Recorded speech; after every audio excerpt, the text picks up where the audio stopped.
안녕하세요. 참 부끄럽지만 오늘 두 번째 영상 녹화를 다시 합니다. 오늘은 마스터키에 대해서 좀 설명을 드리려고 합니다. 이 마스터키가 우리가 2022년도에 아, 뭐 핫키라고 이야기하면은 마스터키를 가지고서 왜 주냐 안 주냐 뭐 그런 이야기를 많이 했는데 이 마스터키에 대한 개념을 아, 제대로 가지고 있거나 또는 마스터키를 설명을 할 수 있는 사람은 제가 생각할 때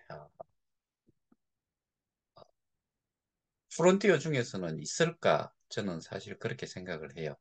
그래서 오늘 그 마스터키에 대한 내용을 좀 설명을 좀 드리려고 하는 거고, 이거는 제가 공부를 따로 해서 말씀을 드리는 건 아니고, 뭐 어떻게 보면 공부를 이 전 3기 이사장한테서 제가 받은 자료를 가지고서 설명을 드리는 거니까 뭐 그렇게 보면 저도 공부를 따로 했다라고 볼 수도 있고, 근데 이 내용을 어, 잘 들어보시면은 이 마스터 키에 대한 개념이 어, 말씀으로 누구한테 설명을 하거나 이런 거는 좀 어려울 수 있을지 모르겠지만, 아, 그렇구나 정도는 이해를 하실 수 있을 거라 생각을 합니다. 그래서, 어, 다시 뭐 제 그 줌만 그 프로그램이 다운이 돼가지고 다시 한번 영상 녹화를 하기 위해서 하고 있습니다. 시작하겠습니다. 자, 일단은 마스터 키를 이해를 하시려고 하면은 이 원래 지갑과 어드레스, 주소에 대한 개념을 일단 먼저 좀 가지셔야 돼요. 그래서 인터넷에 연결되어 있는 블록체인에서 초기에는 지갑과 주소로 혼용되었다. 그래서 이 둘을 합쳐가지고 지갑 주소라고 불리기도 했다. 현재도 뭐 그렇게 많이 부를 거예요. 온라인에서의 이메일 주소처럼 블록체인 온체인에서 지갑 주소는 디지털 자산을 송수신할 수 있는 온체인의 디지털로 표현된 특정 위치를 의미한다. 쉽게 이야기를 하자면은 이메일은 온라인상에서만 움직이지요. 그러면은 이메일을 누구한테 보낸다라고 하면은 특정한 주소가 있어야지만이 보낼 수가 있죠. 마찬가지예요. 우리가 지금 디지털 자산이라는 거를 보내고 받고 하려 그러면은 이거는 당연히 온라인 상에서, 온체인 상에서 움직일 수밖에 없고, 그러면은 이 디지털 자산을 받을 수 있는 쪽 또는 보내는 쪽에도 이 지갑 속에 주소, 자기의 주소 또는 지갑 속에 들어있는 어, 그 디지털 자산을 보내는 거니까 특정한 주소가 있지 않는 이상 안 된다. 그래서 지갑과 주소 이거를 이야기를 하자면은 어떻게 보면은 이메일에서 이야기하는 이메일 어드레스라고 생각을 하셔도 되고, 근데 우리 디지털 에셋을 기준으로 봤을 때는 이것이 어, 다른 쪽으로 송금이 됐을 때 받을 수 있는 특정 위치, 그게 바로 어드레스. 그러니까 개인의 지갑이 결국엔 개인의 주소라고 생각을 하시면 될 것이고, 각 주소는 생성될 때 고유한 암호화 키, 프라이빗 키를 자동으로 생성한다. 그러니까 내가 가졌는 이 주소가 만들어지게 되면은 당연히 동시에 고유한 그 프라이빗 키, 암호화 키가 자동으로 생성이 된다. 지갑의 종류에는 블록체인이 발전하면서 지갑도 발전, 물리적 지갑, 그러니까 여기서는 피지컬 하드웨어 지갑이 만들어지기 시작했다. 즉, USB와 비슷하지만 좀 더 복잡한 하드웨어 형태의 물리적 지갑이 생성이 되는데 이게 물리적 지갑이 있는데 이거를 우리는 하드웨어 월렛 또는 홀드 월렛이라 한다. USB라는 거 여러분들 아시죠? USB는 그러니까 노트북이나 휴대폰이나 이런데 USB 단자를 통해서 또는 그 C 내지 D 타입의 포트를 통해 가지고 거기에 하드웨어 외장형 하드웨어 같은 거를 꽂음으로써 통신이 가능하지요. 그것을 USB라고 우리는 통상 이야기를 하는데 이 USB와 비슷하지만은 여기에서 우리가 알고 있는 폴더 월렛, 근데 하드웨어 월렛이라고는 거의 들어보지를 않았을 거고, 하도 2022년도에 콜드 월렛, 오너 월렛 그런 이야기를 해서 이 월렛이라는 거를 이해를 하고 저거 들어보신 어, 게 있을 거예요. 근데 콜드 월렛과 핫 월렛의 차이가 이런 거예요. 이에 반해 가지고 이거는 USB를 그러니까 온 체인에 생성되어 항상 연결되어 있는 지갑 또는 주소를 핫 월렛이라 한다. 근데 콜드 월렛은 이거는 USB처럼 이거를 꽂아 놓지 않은 상태에서는 홀더 월렛으로 어떠한 통신도 하지 않는다. 그래서 홀더 월렛과 핫 월렛을 이렇게 구별을 하고 이 핫 월렛이라고 한 것처럼 핫 어드레스라고도 부른다. 이렇게 이해를 하시면 될 것 같고 새로 구입한 콜드 월렛을 처음 가동할 때 그 콜드 월렛의 고유한 비밀 구문, 니마닉스라고 하는데 이거는 뭐 영어를 우리가 번역해서 그 의미를 보자면은 이거는 니마닉스라고 하는 이 뜻은 기억 또는 저기 아 암호 술 이렇게 그 암기술 기억술 또는 암기술이라고 표현을 하는데 요 비밀 구문이 생성이 되는데 통상 12개에서 24개의 단어들이 생성이 된대요. 그러면은 요거를 조금 쉽게 이해를 좀 하자면은 우리가 메타마스크라는 지갑을 개인적으로 생성을 시킬 때, 그때 보면은 비밀 복구 문구인가, 뭐, 비밀 복구 단어, 이런 게 한 12가지를 자기가 꼭 기억을 하고 있어야 되고, 그거를 어디에다가 보관을 해놔야 돼요. 그게 없으면은 비밀번호를 잊어버렸을 때 찾을 수가 없어요. 그래서 그와 같은 형태로 여기에서도 마찬가지로 폴더 월렛의 고유한 비밀 구문이 생성이 되는데 그 12개 또는 24개 단어들을 꼭 어디에다가 보관을 해놔야 돼요. 아무도 모르게. 이 구문을 알면 폴더 월렛과 같은 속성의 복제 지갑을 만들 수 있다. 이 이야기가 결국에는 보안이 노출이 됐다는 이야기지요. 그러니까 복제를 복제 지갑을 만들 수 있는 거는 본래 하나의 오리지널이 있는 데다가 거기에 이 12개 내지 24개 단어를 알면은 복제 월렛을 만들 수 있다는 이야기예요. 이것은 온체인에서 만들어지는 핫 어드레스의 경우도 비슷하다. 그래서 이 비밀 구문에 대한 보안의 중요성은 아무리 강조해도 지나치지 않다. 콜드 월렛은 평상시에는 인터넷에 연결시켜 두지 않고 그래서 오프체인 상태로 두는 게 기본이고 필요시에만 컴퓨터에 꽂아 활성화시킨다.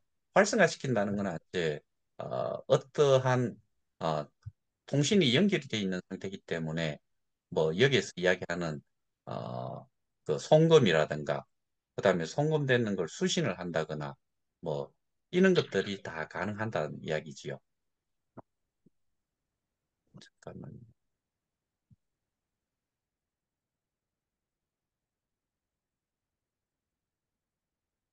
자, 그다음에 어,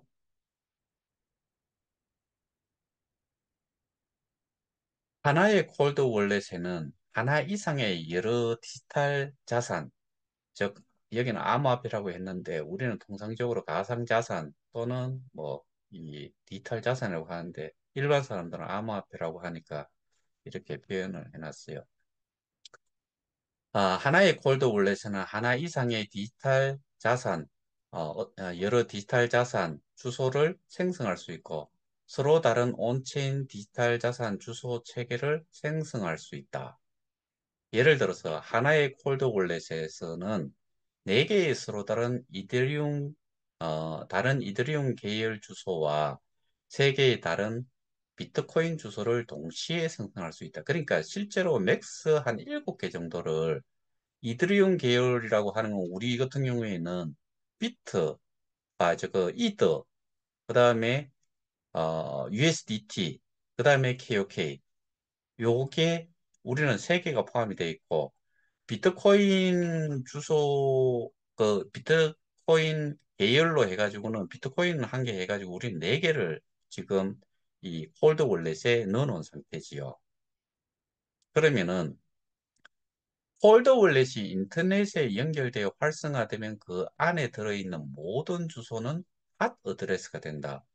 우리 같은 경우는 항상 우리가 개인적으로 가지고 있는 어드레스, 개인 주소는 결국에는 항상 인터넷에 연결되어 있기 때문에 활성화되어 있는 상태고 통신이 연결이 되어 있는 상태니까 이거는 핫 어드레스라고 하고 여기에 콜드 월렛은 USB처럼 이렇게 분리를 시켜버리면은 활성화가 안 된 상태이기 때문에, 그러니까 인터넷에 연결이 안 돼 있는 상태이기 때문에, 이는 콜드 월렛 또는 콜드 어드레스라고 할 수 있는 거지요.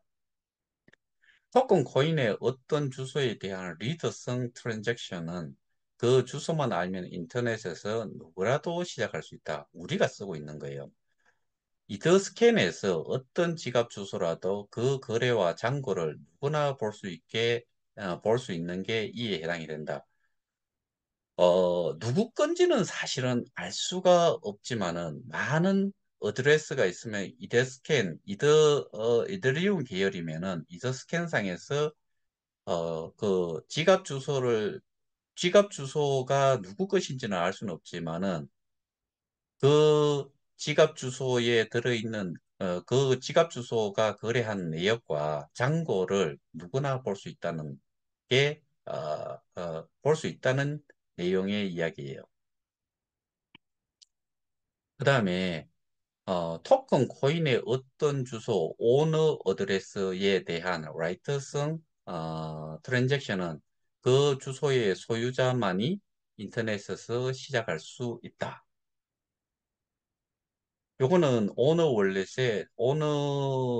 어드레스에 대한 부분을 이야기하는 거고, 이거는 리더성이 아닌, 아, 뭔가를, 액션을 취할 수 있는 라이터성, 기능을 가진 그런 트랜잭션을 할 수 있다는 거고, 라이터성 트랜잭션은 암호화하여 온체인에서 메시지를 송출할 수 있다. 여기에서 그 주소의 소유자만이 이 트랜잭션을 암호화시켜 보낼 수 있는 프라이빗 키를 내장하고 있다. 이게 결국에는 뭐 뒤에서 설명이 되겠지만 메스트 키가 되는 거예요. 토큰 코인 보내기, 그 다음에 락, 언락 등이 라이터성 트랜잭션의 예이다. 이 지금 우리가 이야기 들은 바가 있는 게 락을 걸었다는 이야기를 들었잖아요. 요게 오너 월렛에서 락을 걸 수가 있는 거고, 락을 거는 것도 이 프라이빗 키를 가지고서 결국에는 메스트 키를 가지고서 할 수 있다는 이야기겠죠. 어느 특정 주소가 콜드 월렛에서 생성되어 그 콜드 월렛에 이 특정 주소의 프라이빗 키가 보관되어 있다면 그 콜드 월렛에 비록 그 주소 이외의 다른 주소들도 생성되어 포함되어 있더라도 그 물리적 콜드 월렛을 그 특정 주소의 오너 월렛이라 한다. 어느 특정 주소가 콜드 월렛에 생성이 되어 그 콜드 월렛에 이 특정 주소의 프라이빗 키가 보관되어 있다면 결국 이게 그 메스트 키라는 이야기고 그 콜드 월렛에 비록 그 주소 이외의 다른 주소들이 생성이 되어 있더라도 그거는 뭐예요? 이더리움 계열 또는 비트코인 이런 것들을 이야기하는 거지요.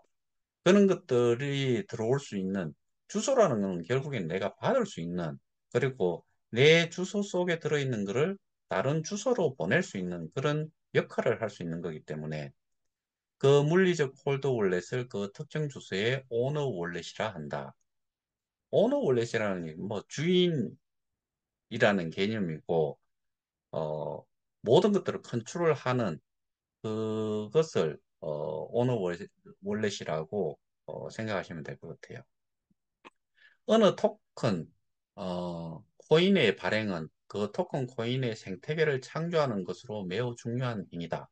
이게 그 재단에서 하는 거지요. 재단에서 또 가지고 있는 게 바로 오너 월렛이고 이것도 당연히 라이트성 트랜잭션인데 보통의 라이트 기능보다 높은 권한을 갖는 슈퍼 라이트성 기능으로서 그 생태계의 생사를 좌지우지할 수 있다. 이 토큰 코인의 발행을 위한 라이트성 트랜잭션을 송출시킨 지갑 주소를 오너 어드레스 또는 오너 지갑 주소라 한다. 결국에 발행을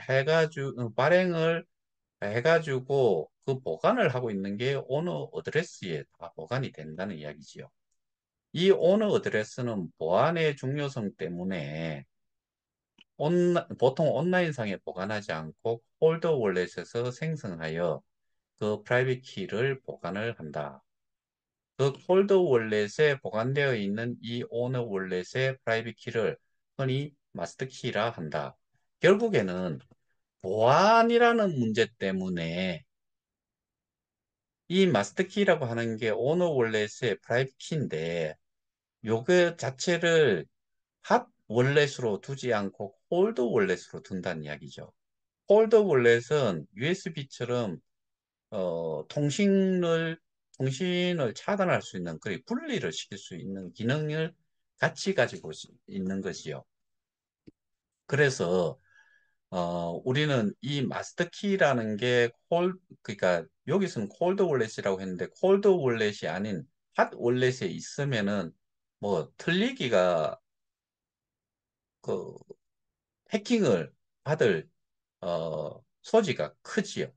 그 하나만 그냥 해킹해버리면 모든 게 다 날아갈 수도 있기 때문에 그래서 홀드 월렛상에 보관을 하고 그래서 이거를 예전에 그 제가 미디움 입장문인지 줌 그 SO들 뭐 걔들하고 그런 그 회의를 해가지고 개혁회의까지 덜먹거리면 안 되는데 그런 데에서 이야기한 내용이 기억이 나는 게 이거를 은행에다가 보관을 하느냐 뭐 제3자가 보관을 하느냐 뭐 그런 이야기 있었는데 은행에다 보관을 할 수도 있는 게 결국에는 은행에 보관한다는 그런 이야기가 나왔다는 게 그 코드 월렛으로 가지고 있다는 이야기지요.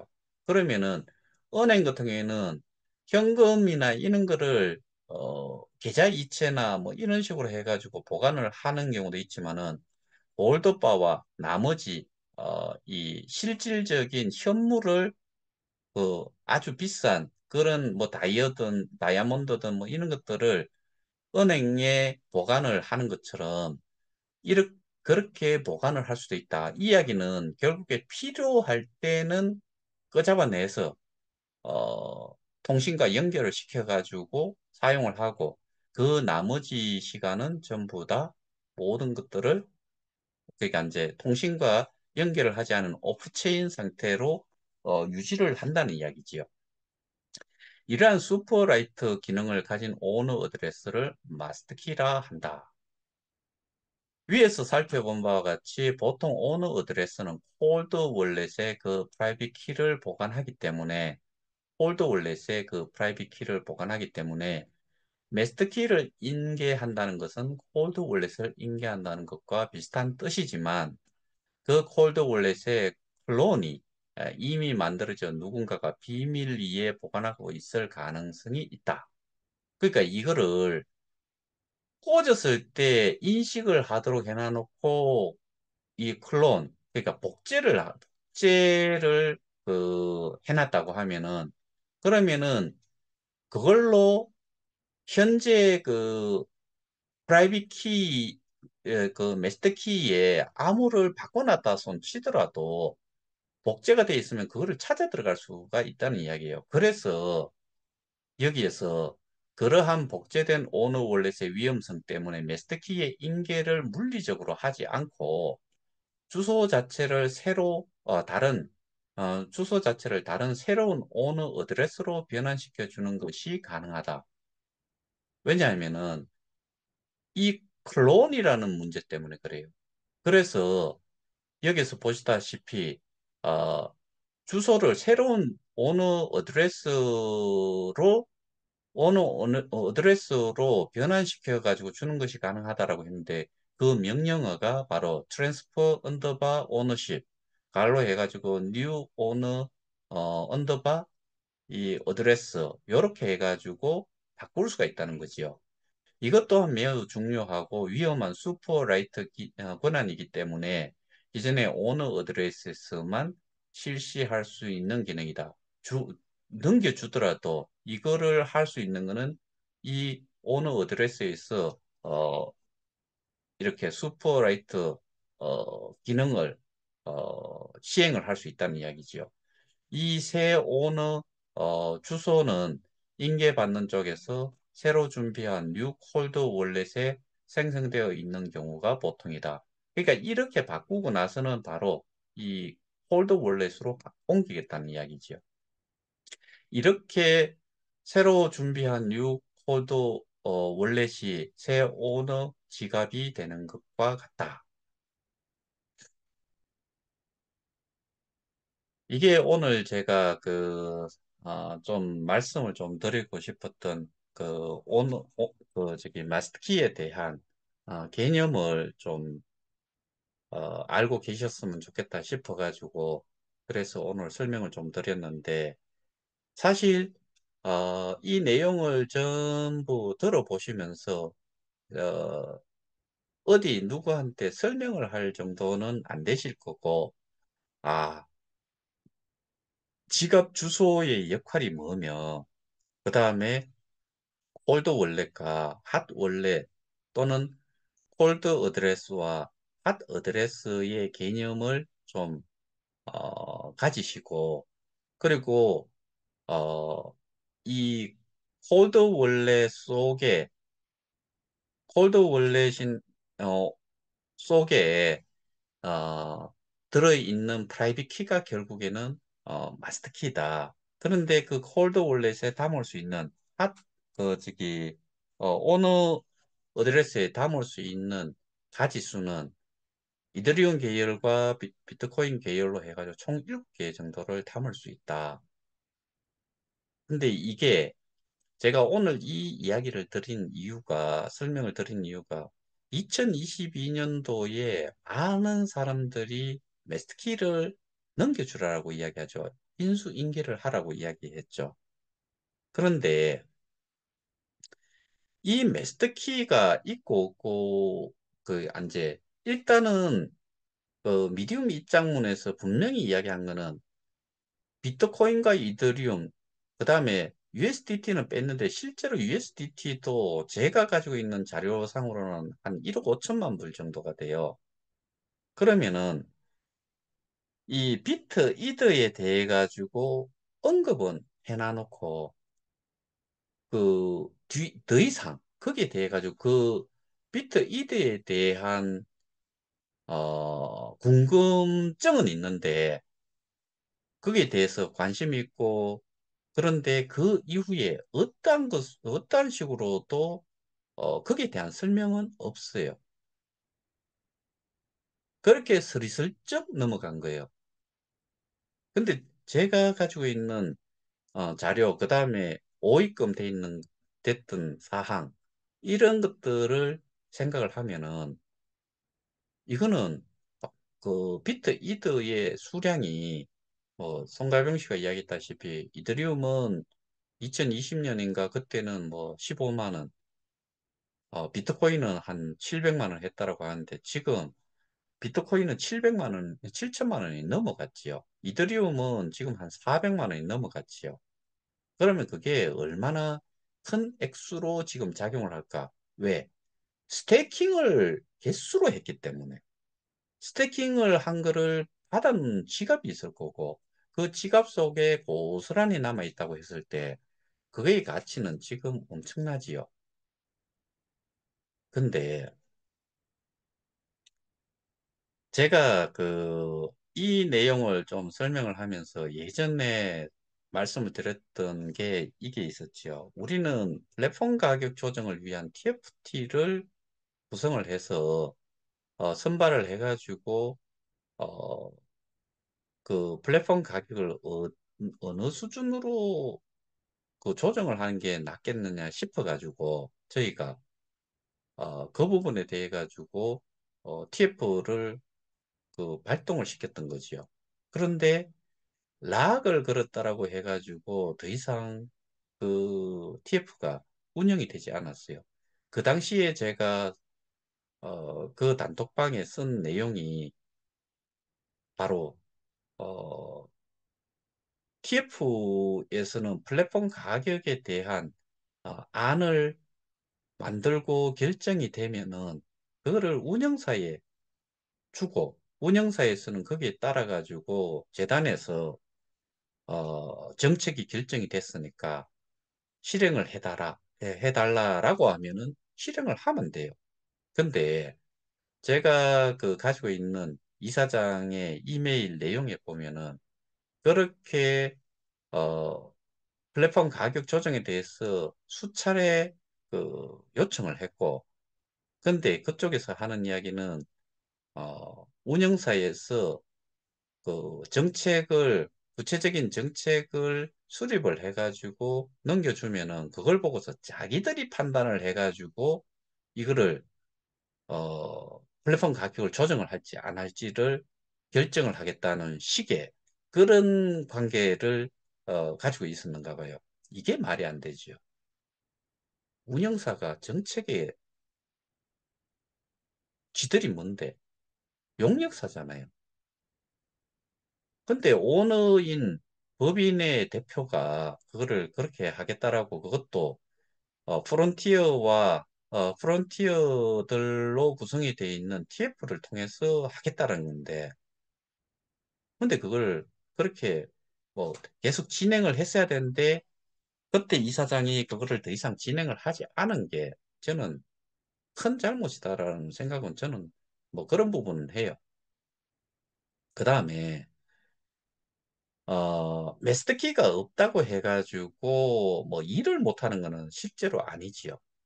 보관을 하는 것뿐이지요. 그러니까 그 부분도 사실은 말이 안 된다. 그리고 오늘 이런 내용을 좀 설명을 드린 이유가 또 하나가 우리는 궁극적으로 지금 그 비트코인 같은 경우에는 6만 2천 달러, 6만 거의 3천 달러까지 그 이전에 거의 한 7만 달러였는데 거의 그만큼 회복이 될 정도로 많이 상승을 했지요. 이더리움도 비슷하고. 그런데 이 KOK는 나머지 잡코인들은 이 최악의 상태로 내려온 상태에서 다시 치고 올라가지를 못하지요. 그러면 결국에는 KOK는 아무런 의미가 현재로서는 없다는 거예요. 그러면은 이것과 관련해 가지고 우리가 원금 회복 또는 이제 피해액을 복구를 할 수 있는 방법은 거래소의 가격이 올라가는 수밖에 없지요. 그 이유는 모 단체에서는 사기 유사수신 뭐 나중에 가서 뭐 횡령이 들어갔든 어쨌든 지금 그쪽에서의 주장은 다른 것보다도 제가 계속해서 그쪽에서 되게 싫어하는데 제가 그거는 확실하게 개념을 말씀을 드리고 그렇게 될 수가 없다는 것을 제가 말씀을 드린 이유가 또 쏘갔다는 생각을 하실 수가 있기 때문에 나중에 그 실망감은 엄청날 거예요. 스테이킹이 되는 그 자체는 어쨌든 간에 개수로 들어가 있고, 개수로 들어가 있는 거를 그 플랫폼 가격과 곱해야 되기 때문에 표시가 되는 거는 US 달러로 현재 교환 자산이라고 표시가 되는 거고, 그거는 스테이킹을 재스테이킹이 하지 않는 이상은 그 가격은 바뀌지를 않는다. 그런데 한 15만 명 정도가 해지를 한 사람들이 지금까지 어떻게 해지를 했을까? 해지를 하는 것 자체가 들어갈 때 그 개수로 가지고 들어갔는데 곱하기 플랫폼 가격으로 스테이킹이 되고 거기에 교환 자산으로 US 달러로 표시가 돼 있죠. 근데 비트나 이더로 USDT로 했을 경우에는 그게 플랫폼 가격과 동일하기 때문에 그대로 또 표시가 되지요. 그런데 해지가 돼가지고 나올 때 그 해지한 사람들이 한 15만 명 정도 되는 사람들이 어떻게 해지를 하고 나왔겠어요? 무조건 하고 똑같이 그 시스템대로 해지를 할 경우에는 그 교환자산 나누기 플랫폼 가격으로 하면은 그 플랫폼 가격이 1KOK는 몇 달러다. 이렇게 표현이 돼 있어요. 그러니까 그걸로 나눠가지고 나오니까 개수로 당연히 나올 수밖에 없는 거죠. 그렇게 말고는 원금이라는 부분도 그렇게 계산을 해가지고 받아가면은 지금 그렇게 받아가는 사람이 있다 그러면 바보지요. 정말 1000분의 1 정도밖에 안 되니까. 7달러가 0.007이니까 1000분의 1을 받아가겠다는 이야기니까 원금이라고 이야기하는 그걸 준다는 거는 개수로 플랫폼 가격으로 나눠서 주는 거니까 결국에는 원금을 재단이나 운영사가 줄 수 있는 게 아니에요. 결국에 우리가 피해액을 회복을 할 수 있는 거는 결국에는 거래소 가격인데 그 거래소 가격을 올리는 방법을 강구를 해야 되고 그게 결국에는 나중에 가서 비트, 이더, 테더가 그 역할을 할 것이고 그 다음에 운영 자금물로 잡혀 있는 것들을 그렇게 가격이 좀 상승이 되고 나면 운영 자금으로 우리 그 KCP라고 코리아 컨텐츠 프로바이더 뭐 이런 쪽에서 어 이미 우리나라에서 방영이 되고 했던 것들은 매달 업그레이드 시키는 그 업데이트 시키는 식으로 돈을 뭐 한 3만 불 월 베이스로 주면은 계속해서 새로운 것들을 계속해서 볼 수 있다. 그러면 우리가 게임이라든가 이런 어려운 그 통해 가지고 뭐 보는 게 아니고 기본적으로는 남미나 또는 저기 동남아나 뭐 그다음에 아프리카나 중동 국가나 이런 쪽에서 사람들이 게임을 좋아하는 사람은 정말 계층이 젊은 사람들 소수밖에 되지 않지 않겠어요. 근데 굳이 여기 들어와 가지고 그 회원으로 참여를 하고 그다음에 거기에 이용이 되는 가상 자산을 사가지고 게임을 한다. 마케팅 자체가 안 돼 있기 때문에 어려워요. 결과적으로는 우리는 그런 손쉬운 그 콘텐츠를 통해서 리앱이 메인넷보다 가치가 엄청 높은 것들이 많잖아요. 우리는 그렇게 가면 돼요. 본래 목표를 했던 대로. 그래서 거기에는 기본적으로 생태계 확장이라는 부분이 필요하기 때문에 우리가 알고 있는 그 리플을 보상, 후원 수익이라고 지금 표기가 돼 있는 그 부분을 부활도 시켜야 되고, 그 다음에 이 그 플랫폼 가격을 통해서 거래소 가격과 이거를 좀, 갭을 줄이는 부분도 반드시, 시행이 돼야 된다. 거기에 가장 큰 역할을 할 수 있는 게 비트, 이더, USDT. 이게 그런 역할을 할 거다. 그게 어디에 보관이 되어 있느냐? 오늘 설명드렸던 거기에 있는 거지요. 그러니까 결국에는 어, 제가 확인을 하기로는 2022년 한 거의 비트나 이더가 안 들어온 시점이 2022년 한 7월 이후였던 걸로 알고 있고 2022년 4월까지도 수량은 좀 줄지만은 비트 이더 그다음에 USDT 테더가 그래도 계속해서 유입이 됐었어요. 그거는 스테이킹이죠. 여기에 USDT가 또는 비트 이더가 유입이 될 이유는 없지요. 그런 거를 다 감안을 하면은 우리는 비트 이더 테더의 수량을 확인할 필요가 있다. 뭘 통해서? 이런 걸 통해서. 그러면은 오픈을 해주고, 그러니까 매스터키로 그 수량이라든가 이런 걸 확인할 수 있도록 해주면은, 그 뭐, 암호를 밝혀달라는 것도 아니고, 공개적으로 보여줄 수도 있는 부분이잖아요. 그래서 우리는 그런 것들을 확인을 하는 작업에 법적 대응을 하는 거고, 다른 쪽에서 이야기하는 사기 유사수신 뭐 이런 식은 그렇게 해가지고는 본래 받아낼 만한 데가 없잖아요. 그리고 유사수신은 저는 100% 해당 사항이 없다라고 보고 사기는 기본적으로 그 그거를 입증을 하기가 너무나 힘들다. 그래서 얼마 전에 그런 영상으로 송가경 씨가 이야기한 부분 어느 정도 맞다. 그거는 또 그렇게 이야기할 정도면은 거기에서 돈 많은 사람이 뭐 시시한 그런 변호사를 썼을까요? 그러니까 저는 그렇게 해가지고는 원금 회복이 원금 뭐 원금을 찾겠다. 그런 주장에 대해 가지고는 사실 제 개인적으로는 아주 부정적이라고 제 의견을 말씀드릴 수밖에 없어요. 그리고 오늘 설명드렸던 이런 내용을 도대체 알고 있는 사람이 얼마나 될까? 저는 거의 없다라고 생각을 해요. 정말 거의 없을 거예요. 그러니까 그런 개념들을 가지고 있지 않은 상태에서 뭐, 옮겨달라, 뭐, 주구장창 이야기를 했는데, 그게 없더라도 사실은 플랫폼 가격을 3.5달러라도 좋으니까 한번 시행을 하고 시켰는데 안 했다. 이것도 어떻게 보면은 어, 업무상 배임이라고 볼 수 있는 거지요.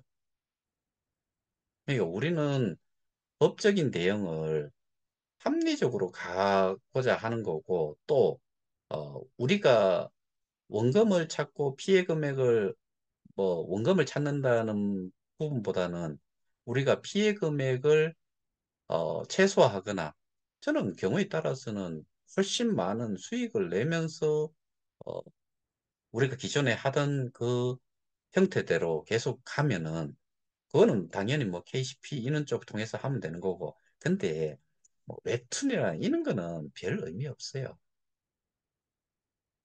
그냥 오로지 그냥 드라마 그다음에 무비 그다음에 뭐 그 뭐죠? 그 가수들 그 뮤직비디오, 뭐, 이런 것들이 큰 역할을 하지 않을까. 거기에다가 사람들이 많으면은 우리 거를 많이 쓸 수 있도록 하기 위해서, 쇼핑몰도 당연히 운영이 돼야 된다. 뭐, 이런 부분들이 지금 당장으로서는 되게, 어, 그, 틀만 맞춰놨는데 여기에 내용 알맹이도 넣어야 되는 게 중요하다. 거기엔 동시에 어, 이 생태계 확장에 필요한 후원 수익 이런 것들 반드시 빨리 살려야 되고 그 다음에 5천불 상한 스테이킹 할 수 있는 상한치를 5천불이 아니고 저는 지금 봐가지고는 뭐 100, 1000달러 이게 제가 보기에는 가장 적합한 수준의 스테이킹 금액이 아닐까. 왜냐하면 지금은 천부, 그러니까 10달러를 넣으면은 0을 3개를 붙여갖고 들어가는 것과 똑같은 식이니까. 그러면 10달러가 10,000달러가 된다는 이야기예요. 이런 것 자체를 하지 않는 저 무리들은 엄청난 지금 범죄를 저지르고 있다라고 저는 생각을 해요. 적어도 우리한테는. 신규로 들어오는 사람한테는 얼마나 좋은 기회예요. 근데 우리 입장에서는 우리는 실제로 10만 불을 넣었는데 새로 들어온 사람들은 10불 가지고 10만, 불에 공이 3개 붙으니까 10,000불이죠. 10,000불을 넣은 것과 같게 만들어준다는 거는 이 시스템을 돌리는 그 작자들은 정말 입에서 욕이 나올라 그러는데 이런 부분들이 지금 빨리 진행이 돼야 된다. 5,000불도 너무 많이, 너무 큰 거예요. 지금은 1,000불도 사실은 크다라고 봐요. 이런 부분들이 좀 정립이 빨리 좀 돼야 된다. 그래서 사실 저는 개인적으로는 속이 많이 탑니다. 어느 누구도 이렇게 접근을 하지 않고 있기 때문에 속이 타고, 그래서 정말 그 미국에 진행되고 있는 건이 저들한테 엄청난 압박으로 가고 그다음에 그 결과가 빨리 나오면서 그런 사람들이 전부 다 구속이 됐으면 좋겠다. 이것도 또 하나의 제 바람이기도 하고 여러분들의 바람이기도 하고 그러면 거기에서 환수되는 금액을 저 시답잖은 사람들이 그거를 원금 내놔라고 난리고 치면은 정말 우리는 답답해집니다. 근데 그렇게 될 수는 없어요. 근데 그런 또 물리적인 행사를 하는 뭐 그런 식의 그 액션이 들어왔을 때 정말 머리가 아플 것 같다. 그래서 오늘 이 부분을 연결해 가지고 좀 말씀을 드렸습니다. 오늘 제가 설명드린 내용 잘 그 몇 번을 반복해서 보셔도 되고 어, 그렇게 해가지고 이해를 좀 하셨으면 좋겠습니다. 이상입니다. 감사합니다.